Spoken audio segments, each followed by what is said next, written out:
अस्सलाम रहमतुल्लाहि। मेरा नाम मोहम्मद आलम। रैश इत्थे ही जिथे मैं कम कर रहा इत्थे ही रैश। उम्र ही बीत गई है, मजदूरी कर रहे मजदूरी। हुण की करिए जे, हुण असीं किहड़ा कोई ना कोई साडे कोल प्यो दादे दी पैली है, ना साडे कोल कोई बिल्डिंगां ने। मजदूर है तो मजदूरी तो करनी है। शुक्र है अल्लाह का, रोटी पूरी करना वा अपना। सुबह बहना वा 9 बजे तक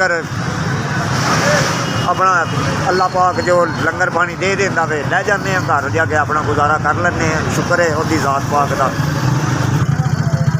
ये किहड़ा हिसाब है, हिसाब कोई नहीं है। गाहक के नाल ही है ना, जे आ गया तो ठीक है कमा लिया, जे ना आया तो फिर उन्हें जिन्ना है उन्हें गुजारा करना में। रूटीन नहीं हैगी कि भी इन्ना कमा लैने। मगर सुबह से बैठा आया वहाँ, सुबह जो कोई थोड़ा बहुता कम किया फिर उस बाद जोर की नमाज पढ़ी, असर की नमाज पढ़ी, मगरब की नमाज पढ़ी। गाहक ही कोई नहीं बैठा आया सा। हूँ अल्लाह पाक ने गाहक भेजा वे, मैं थोड़ा जहा कम करके तो हूँ मैं बंद कर रहा चाह रहे।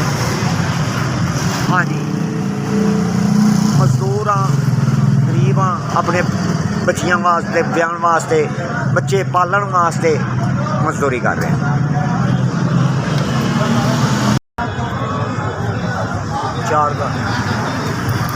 मैं सुबह का बैठा हाँ ना, मैं जो कोई 200-300-400 कमाया है ना, मेरा खर्चा उन्हें हो रहा नहीं हो रहा। जिन्हें इस बंदे ने मैनू 4000 रुपया भेजा वे, अल्लाह पाक उनकी कमाई च बरकत अता फरमावे, अल्लाह उन्होंने सेहत तंदुरुस्ती अता फरमावे, अल्लाह उन्होंने जज़ा अता फरमाए।